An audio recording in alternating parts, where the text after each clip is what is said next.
Quais os maiores arrependimentos antes da morte? A morte é algo de muito tabu. Todos nós um dia vamos passar por ela. E as pessoas que ficam acabam sofrendo demais e não sabendo lidar. Tem uma enfermeira que lidou muito com pacientes à beira do leito de morte. E ela chama-se Bronnie Ware. Ela cuidava de pacientes terminais e ela escreveu um livro poderoso sobre os maiores arrependimentos no fim da vida. E ela conta nesse livro sobre os 5 principais arrependimentos que ela ouvia desses pacientes lá no finalzinho de sua jornada. Eu vou contar um pouquinho para vocês quais são eles. O primeiro deles é: eu gostaria de ter tido a coragem de viver uma vida fiel a mim mesmo e não a vida que os outros esperavam de mim. E aí eu sigo com a reflexão: você aí está sendo fiel aos seus desejos, aos seus sonhos, aos seus objetivos?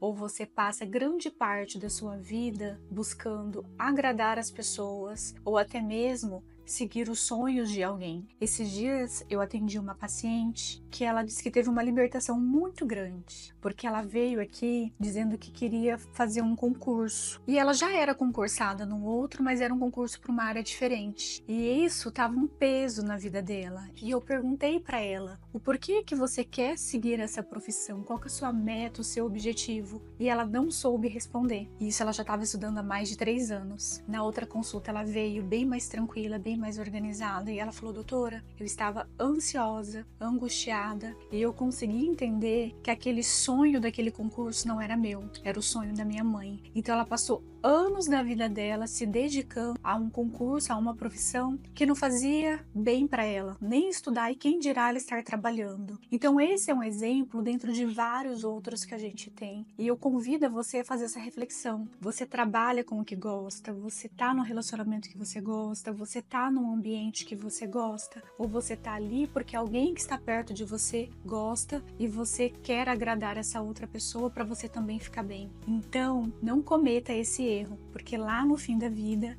ela pontua que esse é um grande arrependimento: viver pelo outro e não viver a própria vida e bancar realmente os seus desejos. O segundo arrependimento que ela pontua: eu gostaria de não ter trabalhado tanto. E isso na cabeça dos jovens, né? Dos jovens não, da vida adulta, a gente pensa muito em trabalhar, produzir, pagar os boletos, e vivemos às vezes até num burnout que a gente nem se dá conta. Só que o tempo tá passando e o tempo não volta. Então ter o equilíbrio do trabalho com a qualidade de vida é a chave do sucesso para você chegar no final da sua vida e não se arrepender. Porque é muito triste a gente chegar lá no final e olhar para trás o quanto das coisas pequenas que a gente não apreciou. A criação dos filhos, a amizade, o bem-estar social, né? Então essa reflexão é para você. Esses dias eu fiz uma viagem com uma pessoa bem mais velha do que a gente, né? Estava eu e meu marido na viagem, e essa pessoa era de uma outra geração, muito sábia, muito inteligente, e ela me disse isso, né? Que com a idade que ela estava,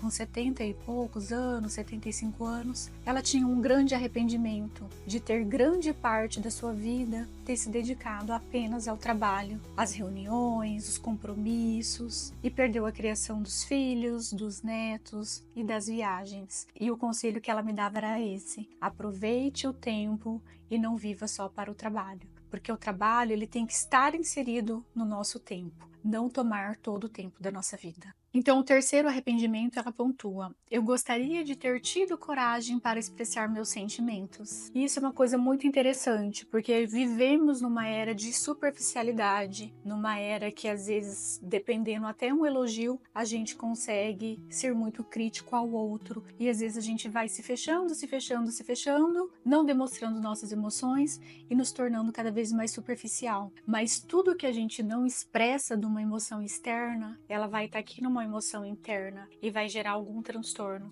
seja uma ansiedade, uma depressão, uma angústia muito intensa. E tudo aquilo que a gente não fala, a gente infere, e tudo aquilo que a gente infere de sentimento, ele pode estar distorcido e não ser realmente o que o outro pensa. Então, quando uma pessoa infere um sentimento de algo que ele não perguntou, ali pode se criar muros, e criando-se muros, se afasta. E quando a gente chega lá no final da vida, a gente vê em tudo assim: se eu tivesse feito diferente, gente, se eu tivesse amado mais, abraçado mais, dito mais o quanto eu amava, será que o meu relacionamento teria sido melhor? Então pense isso. Seja sincero nas suas emoções. Assim, há uma reciprocidade e todo relacionamento precisa dela. Então, o quarto arrependimento que ela pontua, eu gostaria de ter mantido contato com os meus amigos. Você aí tem contato com os seus amigos? Ou vive mais sozinho, mais na superficialidade? Nessa nossa vida corrida de tanto trabalho, de tanto estresse, de tantas outras coisas, o nosso cansaço nos toma conta e deixamos os amigos de lado. E essa relação é fundamental para manter a nossa saúde mental. Pequenos encontros, pequenos jantares, troca de mensagens, ela é necessária para a gente estar bem vinculado a eles. É uma emoção saudável e muitas vezes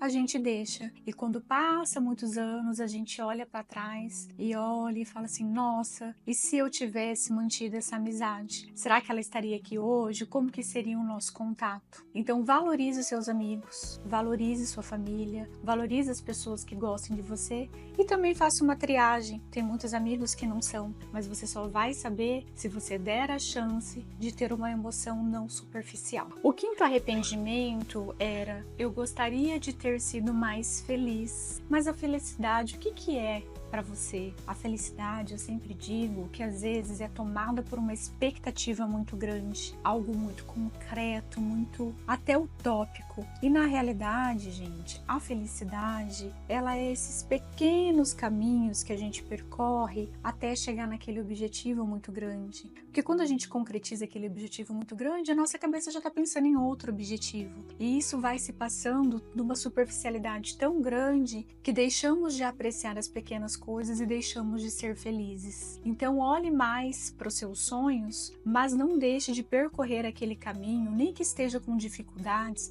mas tirar algo de bom, porque realmente a felicidade já é provada nos livros, nos estudos, que é isso, é a gente viver bem todo dia. Se a gente for pensar nos grandes momentos, nas grandes viagens, nas formaturas, nas festas, é 1% da nossa vida. Então esses grandes momentos é muito pouco perto dos 99% que a gente vive. Então o que você está fazendo com esses 99% da sua vida? Você está enxergando de um lado bom e tentando reconhecer que nesses períodos são também de felicidade? Ou você tem a tendência de ser amargurado, frustrado e ruminar sempre que as coisas não dão certo, achando que você não é feliz?